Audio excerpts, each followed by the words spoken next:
संदर्भात आपण त्या ठिकाणी बँकांना सांगितलेलं आहे।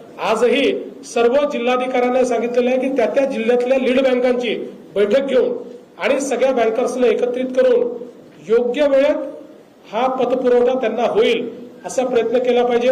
परवाच्या बैठकीत रिझर्व्ह बँकेसहित सगळ्या एसएलबीसीच्या प्रमुख बँकर्सने मान्य केलेलं आहे की कुठेही सिबिलची अट आम्ही ठेवणार नाही आणि त्या संदर्भात त्यांनी हेही मान्य केलं आहे की एखाद्या ब्रँचमध्ये जर सिबिलची मागणी करण्यात आली तर त्या ब्रँचवर आम्ही कारवाई करू। त्यामुळे त्याच्याकडेही आमचं अतिशय बारीक लक्ष जे आहे हे या ठिकाणी असणार आहे।